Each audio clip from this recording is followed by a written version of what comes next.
Good morning student. ये हमारी कक्षा 8 का 10वां पाठ है, स्वर्ण मरीचिका।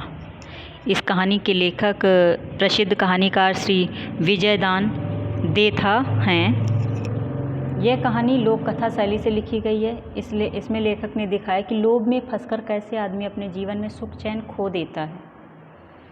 वह धन दौलत के पीछे भागता रहता है, लेकिन मृग मरीचिका के समान उससे दूर ही रहती है।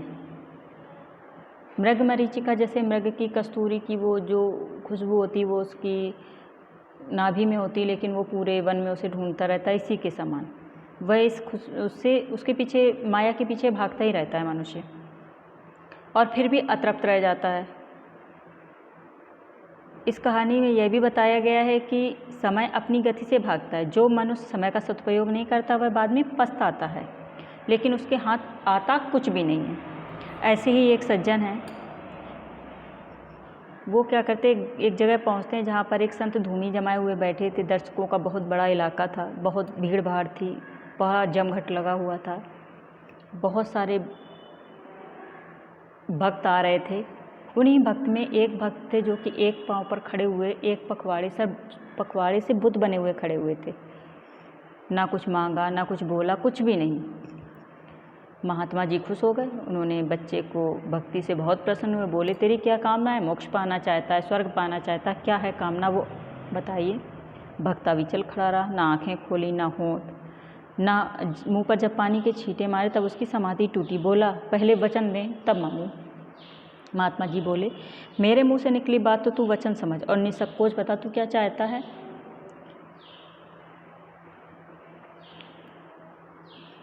उनके चरणों में शीश नवा कर वह कहने लगा, मुझे न स्वर्ग चाहिए न मोक्ष, यह दुनियादारों के लिए स्वर्ग नरक यही है।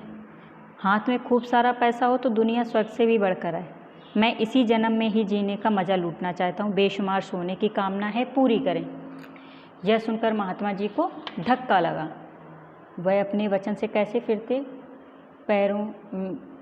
पैसों के लिए गृहस्थियों की तपस्या उनकी भक्ति से किसी तरह कम नहीं थी। पैसा जोड़ने के लिए कितने कष्ट उठाते हैं लोग, लेकिन जो महात्मा जी थे वो अपने वचनों में बंध चुके थे। तो उन्होंने क्या सोचा कि अब इसे कुछ तो देना ही पड़ेगा। उन्होंने सोचा इससे उलझना बेकार। उन्होंने, महात्मा जी ने अपनी जटा से एक पारस निकाला। पारस एक मणि होती है, तो उस पारस को निकाला और कहा, ये पारस ले जा, तेरी कामना पूरी करेगा।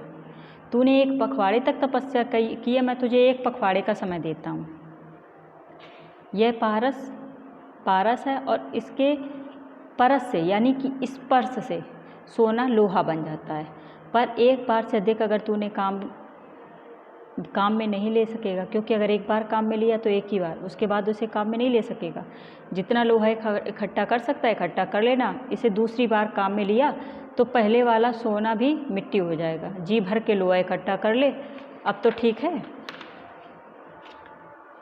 पारस देते उन्होंने ताकीद दी, मतलब उन्होंने बताया, उन्होंने सचेत किया कि एक बार पे ही जितने लोहे को सोना बनाना हो बना लेना, उसके बाद ये काम नहीं आएगा। अगर दोबारा तुमने करना चाहा तो वो सोना भी मिट्टी बन जाएगा। अब जब वो महोदय वो पारस लेकर अपने घर पहुंचते हैं, सीधे अपने घर पहुंचा, सोचने का जो जो लोहा हाथ लगता तो सोना बनता जाता तो ठीक रहता। कितने अफसोस की बात है कि आज घर में ज़्यादा लोहा भी नहीं है। तवा, चिमटा, सड़ासी, छलनी, दुरी, कढ़ाई, कैंची, सांकल, कुंडी और ताला चाबी, इससे क्या होगा? सब जब लोहे की सीमा नहीं है तो फिर सोने की सीमा क्यों रहे। बूढ़ी माँ ने कहा, बेटे घर का लोहा ही काफ़ी है, तू अपार लोहे का लालच मत कर। हाथ आए पारस को अभी बरत ले तो अच्छा है। घर की चीज बत्ती में कोई कम तो है नहीं। एक दफ़ा इन्हें सोने का कर दे तो मेरी मुक्ति हो जाए। मेरा कहना मान और देर मत कर, इस पारस को अभी बरत ले।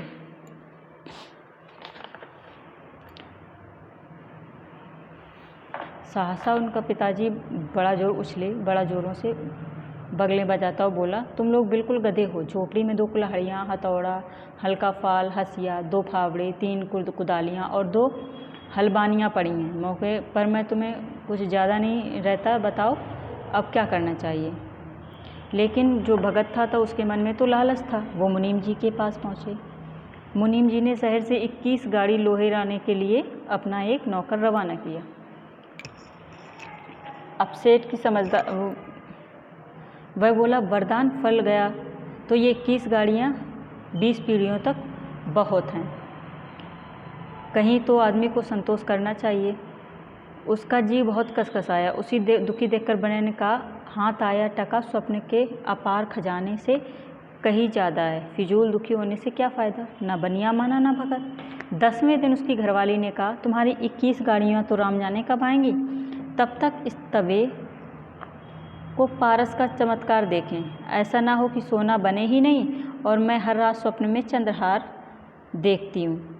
इस तवे से काफ़ी बड़ा चंद्रहार बन जाएगा। यह कैसे हो सकता है। महात्मा जी ऐसे चमत्कार दिखाए हैं। उसे महात्मा जी की बातों पर पूरा भरोसा था। पखवाड़े के आखिरी दिन जैसे ही सबके सर पर ज्वार चढ़ा, खुद उसकी हालत ख़राब। अगर पारस बरतते गाड़ियाँ आ गईं तो अगर गाड़ियाँ भरोसे रहा तो पारस धरा का धरा रह जाएगा। मतलब कि पखवाड़े का आखिरी दिन चल रहा था, अगर वह गाड़ियाँ नहीं आ पाईं तो पारस का होना बेकार था। और अगर कहीं उसने पारस को बरत लिया और गाड़ियाँ आ गई तो फिर वह बुरा फंस जाएगा। बनिए के पागल होने में भी कोई कसर बाकी नहीं थी। वह गिड़गिड़ाने लगा, कितना पैसा इन 21 गाड़ियों में डूब गया। इस लोहे का क्या अपना सर फोड़ूंगा। कुछ अनहोनी हो गई, लगती गाड़ियाँ शायद वक्त पर ना आ सकें। इन्हें भूलकर पागल को जो है उसे ही सोना बना डालते हैं। तुम्हें यह कम लगता है क्या। मुझ पर भरोसा रखो, मैं कारोबार से इस सोने को 1000 गुना कर लूँगा। देखो वक्त निकला जा रहा है, ऐसा मौका बार बार नहीं आता। ज़रा सोचो, अगर ऐन वक्त पर गाड़ियाँ आ गई तो कैसा होगा। पर ऐसी वैसी कोई बात नहीं थी और महात्मा जी मोहलत और मांग लूँगा। भगत को पूरा विश्वास था कि वो महात्मा जी से और मोहलत मांग लेगा। इसी के चलते वो अंतिम क्षण था पखवाड़े का, वो भी ख़त्म हो गया। अब इतने में ही महात्मा जी प्रकट हो गए। महात्मा जी को देखकर भगत की हालत ये हो रही थी जैसे उसके पूरे शरीर में ज्वाला सी चल रही हो। उसके लालच के चक्कर में वह जो था उससे भी हाथ धो बैठा था। उन्होंने बहुत समझाने की कोशिश की, महात्मा जी के करीब आकर के बहुत विनती की तो महात्मा जी बोले, पगले अब व्यर्थ चिंता करने से क्या होगा। समय अपनी चाल से चलता रहा और तू हाथ मलता रहा। अब पारस मुझे लौटाना ही होगा।